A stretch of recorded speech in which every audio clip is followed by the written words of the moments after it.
نبوت کے بارے میں سوالات پوچھنے کے لیے کہ آپ نبی ہیں یا نہیں ہیں، کہ آپ کا دعویٰ کیا ہے. یہودی بھی آتے تھے، عیسائی بھی آتے تھے، کوئی آپ کو جادوگر کہتا، کوئی معاذ اللہ آپ کو شاعر کہتا. کسی نے یہ نہیں کہا کہ حضرت عیسیٰ آخری ہیں تو اب تو یہ بحث ہی ختم ہو گئی ہے، یہ نہیں کہا کسی نے. اب شاید کوئی عیسائی کہہ دیتے ہوں کہ عیسیٰ آخری نبی ہیں، اب کہنے کا اعتبار نہیں ہے. تو نجران کا ایک وفد آیا، عیسائی تھے ان میں، تو اللہ نے سورہ آل عمران کو نازل کیا، کیونکہ حضرت عمران جو حضرت مریم کے والد تھے. دیکھیں پیغمبروں کا تھوڑا سا سلسلہ نسب کچھ پتہ ہونا تو قرآن سمجھنے میں آسانی ہوتی ہے. قرآن میں جن پیغمبروں کا تذکرہ ہمیں ملتا ہے ان میں سب سے پہلے آدم علیہ السلام، ان کے بعد ادریس علیہ السلام، ان کے بعد نوح علیہ السلام. سمجھ رہے ہیں؟ یہ ترتیب یاد ہونی چاہیے آپ. نوح علیہ السلام بھی قدیم پیغمبر ہیں. پھر نوح علیہ السلام کے بعد حضرت ہود علیہ السلام، یہ بھی ابراہیم علیہ السلام سے پہلے کے ہیں. پھر حضرت صالح علیہ السلام، کیونکہ حضرت ہود علیہ السلام نے اپنی قوم کو نوح علیہ السلام کا واقعہ سنایا کہ ان کا انجام دیکھو کیا ہوا، تمہارا انجام بھی ویسا نہ ہو جائے. صالح علیہ السلام نے اپنی قوم کو ہود علیہ السلام کی قوم کا واقعہ سنایا. ہود علیہ السلام کی قوم کا نام تھا قوم عاد. سمجھتے ہو گی نہیں سمجھتے؟ وَإِلَىٰ عَادٍ أَخَاهُمْ هُودًا وَإِلَىٰ ثَمُودَ أَخَاهُمْ صَالِحًا. تو صالح علیہ السلام کی قوم کا نام تھا قوم سمود. قوم سمود سے پہلے قوم عاد، قوم عاد سے پہلے قوم نوح. یہ کھوپڑی میں نا یہ ترتیب بٹھا لیں، سمجھتے ہیں؟ ویسے تو بیچ میں اور بھی بہت سے پیغمبر آئے ہوں گے، لیکن قرآن جن کو اہتمام سے بیان کرتا ہے. تو آدم علیہ السلام، پھر نوح علیہ السلام، ادریس علیہ السلام، نوح علیہ السلام کی قوم، پھر قوم عاد جن کی طرف حضرت ہود علیہ السلام کو بھیجا، پھر قوم سمود جن کی طرف صالح علیہ السلام کو بھیجا جنہوں نے پہاڑ سے اونٹنی نکال کے دکھائی تھی. پھر ان کے بعد جو قوم آئی ہے الی مدین، قوم مدین جن کی طرف شعیب علیہ السلام کو بھیجا. نہیں بلکہ یہ اس سے پہلے لوط علیہ السلام جو حضرت ابراہیم کے بھانجے تھے. تو حضرت ابراہیم علیہ السلام کا زمانہ یہاں سے شروع ہوتا ہے. دوبارہ یاد کرا دوں ترتیب. سب سے پہلے آدم علیہ السلام. اچھا یہ تمام آسمانی کتابیں اس پر متفق ہیں، کیونکہ قوم عاد کا تذکرہ تورات میں بھی ہے، انجیل میں بھی ہے. قوم سمود کا تذکرہ تورات میں بھی ہے اور انجیل میں بھی ہے. تو یہ تمام واقعات پچھلی تمام آسمانی کتابوں میں ملتے ہیں. ان کو یہودی بھی مانتے ہیں، ان واقعات کو عیسائی بھی مانتے ہیں. تو حضرت آدم، پھر ادریس علیہ السلام کا ہمیں زیادہ تذکرہ نہیں ملتا ان کی قوم کا کیا تھا، لیکن قدیم پیغمبر تھے. نوح علیہ السلام، ان کی قوم کو اللہ نے تباہ و برباد کیا. قدیم پیغمبر تھے، 950 سال تک تبلیغ کی ہے صرف انہوں نے. پھر نوح علیہ السلام کے بعد قوم عاد، بڑے مضبوط طاقتور لوگ تھے یہ بھی. قوم عاد کے بعد قوم سمود، یہ بھی بڑے مضبوط اور طاقتور قومیں تھیں. پھر ان کے بعد ابراہیم علیہ السلام کا زمانہ، اور ابراہیم علیہ السلام کا زمانہ ہمارے زمانے سے تقریباً 4000 سال کے لگ بھگ پرانا ہے. سمجھتے ہو؟ تقریباً 4000. وجہ اس کی اس سے پہلے کا نہیں پتہ کون سا کتنا پرانا ہے. پھر وہ اندازے ہیں، کوئی پتہ نہیں ہے کتنا پرانا، پھر اندازے ہیں. لیکن ابراہیم علیہ السلام کا زمانہ تقریباً اسی کے لگ بھگ ہے. اس میں کچھ اوپر نیچے ہے، کیونکہ نبی صلی اللہ علیہ وسلم سے 2000 سال سے زیادہ کا عرصہ تھا ابراہیم علیہ السلام میں اور رسول اللہ صلی اللہ علیہ وسلم میں. تو حضرت ابراہیم علیہ السلام کا جب زمانہ تھا تو ان کے بھانجے تھے لوط علیہ السلام، تو قوم لوط. تو لوط علیہ السلام اور حضرت ابراہیم کا زمانہ ایک ہی ہے. ان کے بعد جو قوم آئی ہے قوم شعیب، جن کو مدین کہا جاتا ہے. مدین، شعیب علیہ السلام کو اللہ نے جس قوم کی طرف بھیجا وہ کیا کہلاتی ہے؟ مدین. وہ ناپ تول میں کمی کرنے کے عادی تھے. شعیب علیہ السلام کا زمانہ. اچھا ادھر ابراہیم علیہ السلام کے 2 بیٹے، ایک کا نام اسحاق اور ایک کا نام اسماعیل. اچھا یہ جو شعیب علیہ السلام تھے نا، بعض حضرات کا خیال ہے ان کا اور موسیٰ علیہ السلام کا زمانہ قریب قریب ہے، واللہ عالم. لیکن یہ تھے بہرحال ابراہیم علیہ السلام کے بعد. اب یہ کس زمانے میں گزرے اس کی ہمیں زیادہ ڈیٹیل نہیں ملتی. اتنا بعض حضرات کا خیال ہے کہ حضرت موسیٰ کا اور ان کا زمانہ قریب قریب ہے. تو ادھر جو زیادہ تفصیل ہے حضرت ابراہیم جو 4000 سال پہلے، ابراہیم علیہ السلام کے دو بیٹے، ایک کا نام اسحاق اور ایک کا نام اسماعیل۔ اسماعیل علیہ السلام مکہ میں آباد ہوئے، ان کی ایڑیوں سے زمزم کا چشمہ پیدا ہوا۔ حضرت ابراہیم کی ایک زوجہ حضرت ہاجرہ وہ مکہ میں آباد ہوئیں، اور ابراہیم علیہ السلام کی ایک زوجہ حضرت سارہ وہ کہاں تھیں؟ فلسطین میں، بیت المقدس میں، ارض شام میں۔ سمجھتے ہو کہ نہیں سمجھتے؟ تو حضرت سارہ کے جو بیٹا ہوا ان کا نام کیا تھا؟ اسحاق، اور حضرت ہاجرہ کے جو ہوا ان کا نام کیا تھا؟ اسماعیل۔ اسماعیل علیہ السلام کی اولاد ہوتی رہی، کوئی پیغمبر پیدا نہیں ہوا، تقریباً 2-2.5 سال کے بعد جا کے رسول اللہ صلی اللہ علیہ وسلم پیدا ہوئے مکہ میں۔ سمجھتے ہو؟ حضرت اسماعیل علیہ السلام نے، کیونکہ چشمہ تھا نا وہاں پانی کا، وہ تو ایسی زمین تھی جہاں سرے سے گھاس کا تنکا بھی نہیں تھا۔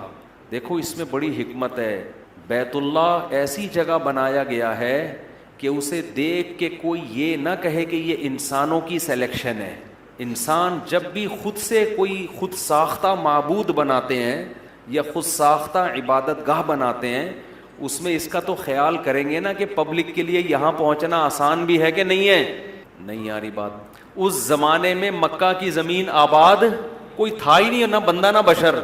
اس زمانے میں جو آباد علاقے تھے یہ شام کی زمین سرسبز، ظاہر ہے انسان ایسی جگہ کا انتخاب کرے گا جہاں پانی ہو اور جہاں سبزہ ہو، ہمیشہ سے لوگ وہیں رہتے ہیں۔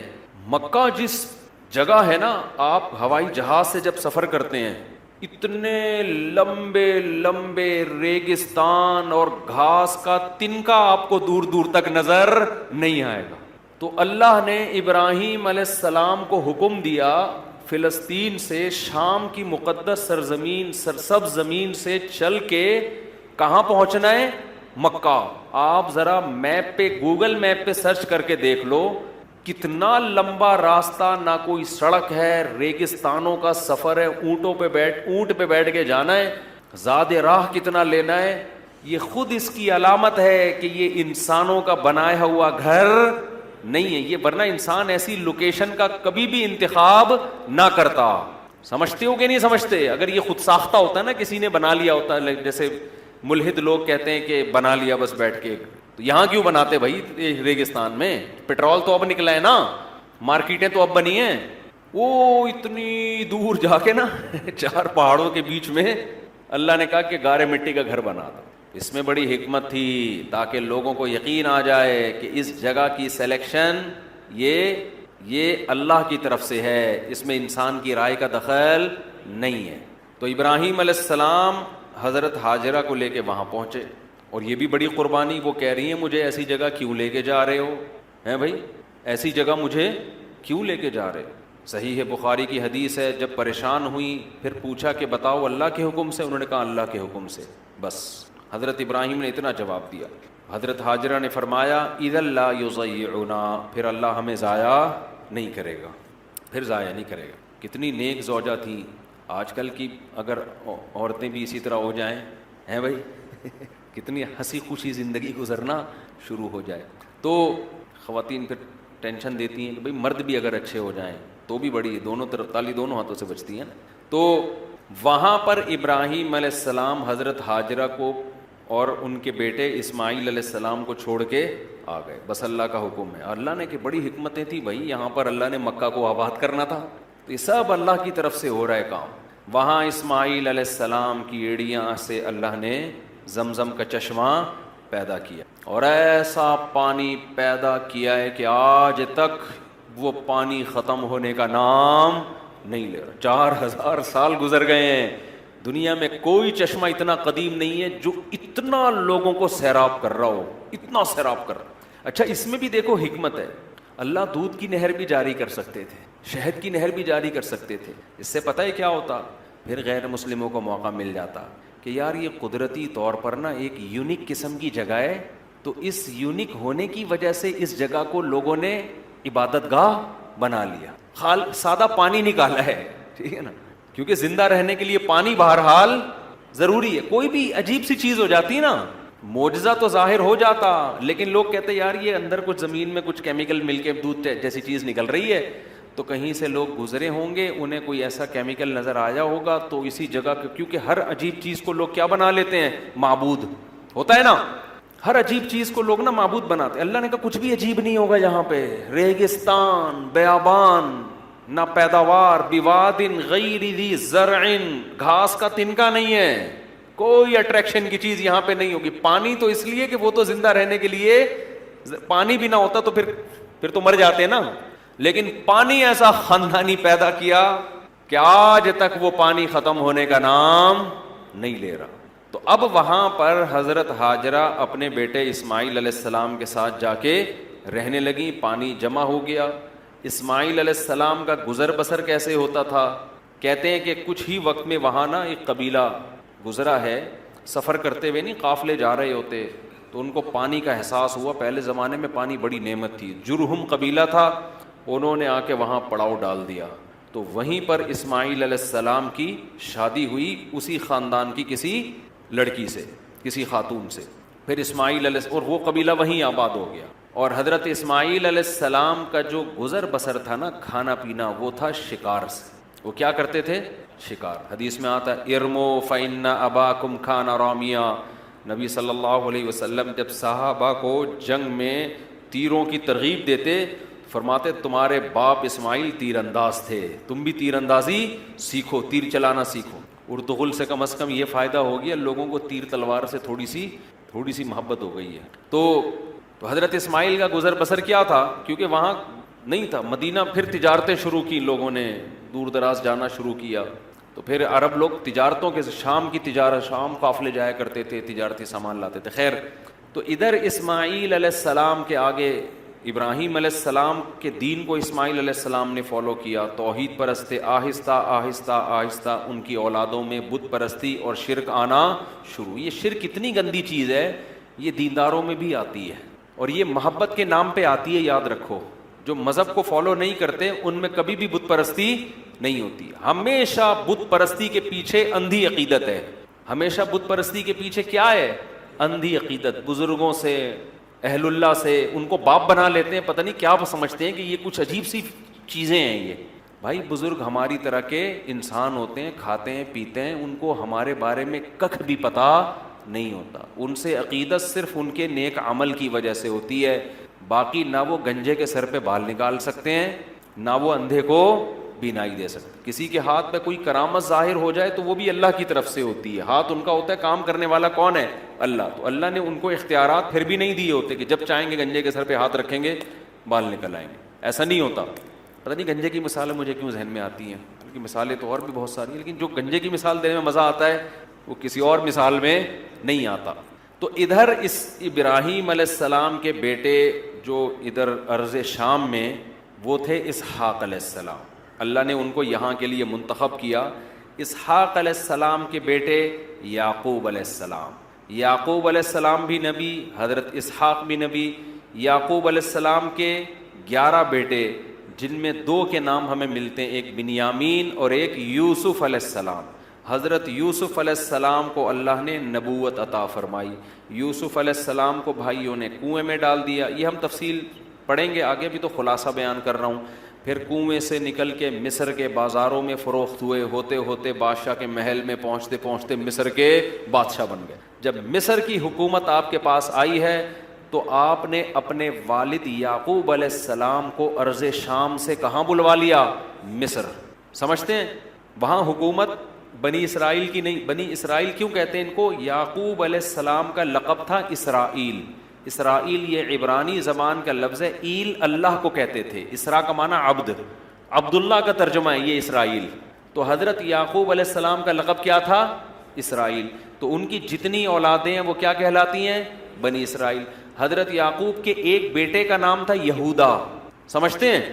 تو آگے جتنی نسل چلی ہے نا، ان کو بنی اسرائیل بھی کہا جاتا ہے اور یہودی بھی، اس یہود کی، اس بیٹے کی طرف نسبت کرتے ہوئے۔ سمجھتا ہے کہ نہیں سمجھتا ہے؟ تو اب مصر کی حکومت آ گئی حضرت یوسف علیہ السلام کے پاس۔ تو یہ پورا قافلہ یعقوب علیہ السلام کی آل اولاد، بیٹے بیٹیاں، پوتے پوتیاں، بہویں، بہت بڑا خاندان تھا. یہ جو نحوست ہے 2 بچوں والی، یہ پیغمبر کبھی بھی اس منحوس نعرے کو پیغمبروں نے کبھی بھی فالو بولو نہیں کیا. یہ نعرہ لبرل لوگوں سے آیا ہے، ملحد لوگوں سے آیا ہے، اور اس کا عذاب کہ ان کے خاندان ختم، محبتیں ختم، خاندان سمٹ کے کتے بلیوں میں آ کے منحصر ہو گئے. کتے پالتے ہیں، یوٹیوب پہ دیکھ لو، بندر پالے ہوئے، ان کو پیمپر پہنائے ہوئے ہیں، یہ کام کر رہے ہیں، بندروں سے دل بہلا رہے ہیں. ہم تو جاتے ہیں گھر میں، بچے ایسی پیاری پیاری باتیں کر رہے ہوتے ہیں. آج میں نے روزہ رکھا ہے، چڑیا والا روزہ. میں نے کہا یہ چڑیا والا روزہ کیا ہے؟ چھوٹی بچی تھی میری، مجھے کہنے لگی کہ چڑیا کا روزہ ہے. یہ کون سا؟ کہہ رہی 6 بجے سے لے کے 9 بجے تک کا ہے، پھر 9 بجے سے لے کے 12 بجے تک کا ہے. وہ 3 گھنٹے کے روزے چل رہے ہیں بچوں کے، انجوائے کر رہے ہیں رمضان. انگریزوں کے ہاں بندر ملیں گے آپ کو، کتے ملیں گے، ان سے دل بہلا رہے ہوتے ہیں. انسان جب مارکیٹ سے شارٹ ہوگا تو گھروں میں کتے بندر آئیں گے. ٹھیک ہے، بندر بھی بڑا اچھا لگتا ہے پالنے میں، کتے بھی اچھے ہوتے ہیں، بلیاں بھی. انسانوں سے زیادہ، اپنی بچوں سے زیادہ میرے بھائی کوئی بھی اٹریکٹیو بولو نہیں. مجھے لوگ بتا رہے ہوتے ہیں بندر پالے تھے، کتنے کیوٹ کیوٹ سے بندر، کتنی پیاری پیاری بلیاں. او بھائی اپنی اولاد سے کمپیئر کرو. یہ کام ان لوگوں کے ہیں جن کے ہاں اولادیں نہیں ہیں. اپنی اولاد کو پال، وہ بڑھاپے میں تمہارا سہارے. بندر کیا کرے گا؟ یہ تو زرداری کی تقریروں پہ ہنسے گا اور تھوڑی کوئی کام ہے. زرداری جب تقریر کریں گے نا کہ میں غربت کا خاتمہ چاہتا ہوں، مجھے غریب کو دیکھ کے ترس آتا ہے، تو بندر ہنسنے کے کام آئے گا، میم بنانے کے کام آئے گا، اس کے علاوہ تھوڑی کچھ ہوگا اس کا. تو خیر، تو یعقوب علیہ السلام کا بہت بڑا خاندان ہو گیا تھا، کیونکہ آپ نے بھی کثرت سے نکاح کیا. یعقوب علیہ السلام نے ایک بیوی سے حضرت یوسف علیہ السلام بنیامین پیدا ہوئے، دوسری زوجہ سے دوسرے، اور اس کے بعد بھی آپ نے نکاح کیے. یہ پورے بیٹے بیٹیاں، بہویں، داماد، پورے خاندان کو لے کر آپ کہاں شفٹ ہو گئے؟ مصر میں. لیکن بہرحال مصر میں آپ اقلیت میں تھے، کیونکہ وہاں پہلے سے ایک بہت بڑی ریاست قائم تھی جو غیر مسلم تھی. یوسف علیہ السلام کے ہاتھ میں جب حکومت آئی ہے تو انہوں نے دین کی تبلیغ کی، وہاں بالآخر دین کافی حد تک پھیلتا چلا گیا، لیکن تھے بہرحال مینورٹی میں. بالآخر یوسف علیہ السلام کے انتقال کے بعد کچھ وقت اچھے لوگ آئے، آتے آتے پھر دوبارہ برے بادشاہ مسلط ہونا شروع. قوم پرستی. مصر کے ہر بادشاہ کو فرعون کہا جاتا تھا، سمجھ لیں یہ لقب تھا مصر کے بادشاہ کا. کیا کہا جاتا تھا؟ فرعون. تو ان کو نا یہ قوم پرستی دنیا میں ہمیشہ سے ایک ایسا گندا نعرہ ہے جس نے انسانوں کو برباد کیا. یہ ہمارے کنٹری کا نہیں ہے، یہ ہمارے ملک کا نہیں ہے، یہ ہماری قوم کا نہیں ہے، یہ پٹھان ہے، یہ پنجابی ہے، یہ مہاجر ہے، یہ سرائکی. یہ ایک بدبو. حدیث میں پتہ ہے ان نعروں کو کیا کہا گیا؟ یہ منتنا. منتنا کہتے ہیں جو مردہ گدھا نہیں پڑا ہوا ہوتا، یہ مردہ بکری کا بچہ. کیسی گھن آ رہی ہوتی ہے. تو آپ صلی اللہ علیہ وسلم نے قوم پرستی کے ان نعروں کو کیا کہا ہے؟ بدبودار. آپ سعودی عرب میں جائیں، وہ آپ کو ٹیڑھی نظروں سے دیکھ رہے ہیں، غیر ملکی ہے. وہ کوئی ہمارے ملک میں آئے، ہم اس کو ٹیڑھی نظروں سے دیکھ رہے ہیں، کوئی اور ہے، یہ ہمارا نہیں ہے. یہ تو لکیریں تو ہم نے بنائی ہیں بھائی. کلکم من آدم، حدیث میں آتا ہے تم سب کس کی اولاد ہو؟ آدم کی. تو یہاں بھی یہی ہوا کہ وہ کہتے تھے یہ غیر قوم کے لوگ ہیں، یہ وہاں سے آئے ہوئے ہیں، ہمارے کنٹری میں آئے ہوئے ہیں، ہمارے باپ بنے ہوئے ہیں. صحیح ہے نا؟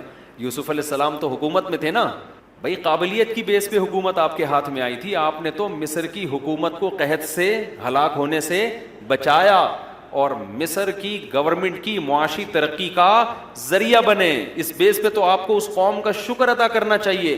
لیکن بالآخر قوم پرستی نے کیا کیا کہ بادشاہ مسلط ہوتے چلے گئے اور بنی اسرائیل کو غلام بناتے چلے گئے کہ یہ دوسرے قوم کے لوگ ہیں، ان سے بدترین سلوک کرو. آج بھی ایسا ہی ہوتا ہے دنیا میں. جو قوم اقلیت میں ہوتی ہے اس کے رائٹس ہی نہیں ہیں، ان کو لوگ غلام بنا دیتے ہیں، ظلم شروع کر دیتے ہیں ان کے اوپر. تو نتیجہ کیا نکلا کہ بالآخر بنی مصر میں فرعون مسلط ہوتے ہوتے ہوتے یہ جو فرعون ہے نا جس کا قرآن میں ذکر ہے، یہ مسلط ہوا تو اس نے تو ظلم کے پہاڑ توڑ دیے. اس کو ہر وقت خطرہ لگا رہتا تھا کہ یہ قوم توحید پرست ہے، ایک نظریہ ہے، اور ایک خدا کو ماننے والے لوگ ہیں، پیغمبروں کو ماننے والے لوگ ہیں. یاد رکھو جو نظریاتی قوم ہوتی ہے لوگوں کو خطرہ ہمیشہ اس سے ہوتا ہے. آج ملحد لوگ ہندو مذہب کا آپ کو مذاق کبھی بھی اڑاتے ہوئے نظر نہیں آئیں گے. آپ دیکھ لو یوٹیوب پہ ہندو ملحدوں کو جو ایتھیسٹ ہوتے ہیں نا، آپ نے دیکھا ہوگا نا، ایک ہمارے ملک میں ایک لبرل خاتون مری تھی، اس کا جنازہ پڑھایا عورت نے، دیکھا ہوگا نا. عورت نے تو، اور یہ مقبول جان صاحب کا ایک بڑا اچھا انٹرویو آیا کہ عورت جنازہ پڑھا رہی ہے، یہ اسلام کا مذاق ہے، اسلام میں عورت جنازہ کی امامت نہیں کر. انہوں نے کہا یہ مذاق نہ کبھی کسی عیسائی مذہب کے ساتھ کوئی کرتا ہے نہ ہندو مذہب کے ساتھ، ہر ایک کی رسومات کا احترام کیا جاتا ہے، یہ صرف اسلام کا مذاق کیوں اڑوایا جا رہا ہے؟ بھائی ہر مذہب میں ہوتی ہے نا کچھ تعلیمات. مجھے ان کا بیان بڑا اچھا لگا تھا کہ نشانہ کس کو بنایا جا رہا ہے؟ اسلام. نبی صلی اللہ علیہ وسلم پہ اعتراضات کیے جاتے ہیں، آپ نے یہ کیا، آپ نے یہ کیا، آپ نے. ایک صاحب نے میرے بیان پہ اعتراض کیا، میں نے جلد نکاح کی ترغیب دی نا، ایک صاحب نے کہا کہ ان سے بولو، ان مولویوں سے بولو اپنی 9 سال کی بچی کا نکاح 50 سال کے آدمی سے کیا کریں، پھر پیغمبر کی سنت زندہ ہوگی. اعتراض سمجھ میں آیا؟ کہ جو کہتے ہیں نا جلد نکاحوں کی ترغیب، اس نے معاذ اللہ نقل کفر طنز کیا کہ تمہارے پیغمبر نے حضرت عائشہ سے نکاح کیا 6 سال میں، رخصتی ہوئی 9 سال میں، تو ان لوگوں سے بولو اپنی 9 سال کی بچیوں کا نکاح نا 50 سال کے آدمیوں سے کیا کرو، پھر ہم مانیں گے تم پیغمبر کی سنت پر عمل کر رہے ہو. اس کا جواب یہ ہے کہ اگر ہمیں کوئی 50 سال کے، ہم نبی کے دور میں ہوتے نا، اب تو نبوت کا دروازہ بند ہو گیا، کوئی سچا نبی ہو وہ 50 سال کا کیا 100 سال کا بھی ہوگا تو 9 سال کی بچی کا ہم فخر سے اس سے نکاح کریں گے، ہمیں اگر یقین ہوگا کہ یہ اللہ کے پیغمبر ہیں. اسلام میں یہ نہیں ہے کہ کوئی بھی 50 سال کا ہے تو اٹھا کے دے دو، بھائی ان کی قابلیت تو دیکھو، وہ کون ہے؟ اللہ کے پیغمبر. تو یقیناً اس سنت کو زندہ کریں گے، لیکن اللہ نے نبوت کا دروازہ بند کر دیا. ایک عیسائی عورت نے اعتراض کیا تھا، مجھ سے سوال پوچھا کہ اتنی کم عمر لڑکی سے نکاح کیا. میں نے کہا آپ بتاؤ اگر عیسیٰ علیہ السلام جن کو آپ نبی مانتی ہو آج موجود ہوتے اور آپ کی عمر کم ہوتی، آپ ان سے نکاح کرتی؟ اس نے کہا فوراً کرتی.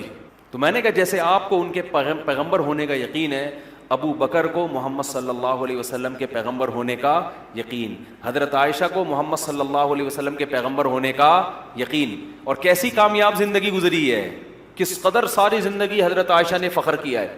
تو اسلام میں یہ نہیں ہے کہ 9 سال یا 10 سال کی بچی کا کسی بھی 50 سال کے آدمی سے آپ نکاح کر دیں. اگر اس کے اندر کوئی ایسی قابلیت ہے تو لوگ کرتے ہیں، آج بھی کرتے ہیں، مال دیکھ کے کر رہے ہوتے ہیں. آپ نے دیکھا نہیں ہے 70 سال کے بڈھے کروڑ پتی ہوتے ہیں، پیسوں کی بیس پر کم عمر لڑکیوں سے شادی کر رہے ہوتے ہیں، اور وہ کم عمر لڑکیاں اس نکاح پہ خوش ہوتی ہیں، کہتی ہیں ہمیں کوئی بات نہیں، بڈھا ہے کوئی مسئلہ نہیں، پیسہ ملے گا. تو جب پیسے کی بیس پر وہ کمپرومائز کرتی ہیں تو نبوت کی بیس پر، نبوت تو اس کائنات کا سب سے بڑا عہدہ ہے، اور امی عائشہ کو اس نکاح سے جتنے فائدے ہوئے اتنے کسی خاتون کو کسی سے نکاح سے ایسے فائدے نہیں ہوئے. آج حضرت عائشہ کا نام جو دنیا جانتی ہے اور ادب و احترام سے لیتی ہے وہ اس لیے کہ آپ کا نکاح کس سے ہوا؟ سید الانبیاء محمد صلی اللہ علیہ وسلم سے، اور آدھا علم آپ کے ذریعے امت تک پہنچا ہے. تو یہ جتنے اعتراض پیغمبر کی شخصیت پہ کریں گے، کسی اور مذہب کے ماننے والوں کی شخصیت پہ نہیں، حالانکہ ان پر کروڑوں اعتراضات ہوتے ہیں، کروڑوں. تو اس سے ہمیں پتہ چلتا ہے کہ بھائی جن تلوں میں تیل ہوتا ہے نا انہی سے تیل نکالنے کی کوشش کی جاتی ہے. ان کو پتہ ہے کہ دنیا میں اگر کوئی مذہب ہے تو کون سا ہے؟ اسلام ہے. باقی کو کوئی ویسے ہی نہیں مانتا، باقیوں کو لوگ ویسے ہی لفٹ نہیں کراتے، اس لیے سارے اور پھر مسلمان علماء پہ اعتراضات، مولویوں کے پیچھے پڑے رہیں گے. ایک ملحد نے بقرعید پہ دکھایا ایک مولوی کا پیٹ اتنا بڑا نا، ایسے دکھایا، فرضی تصویر بنائی تھی اور کہا تھا یہ بکروں کا قبرستان ہے. یہ کیا ہے؟ یہ جو بکرے کٹیں گے نا اس کا کیا ہے؟ یہ قبرستان. میں نے تو نہیں دیکھا کوئی مولوی اتنے بکرے کھاتا ہو.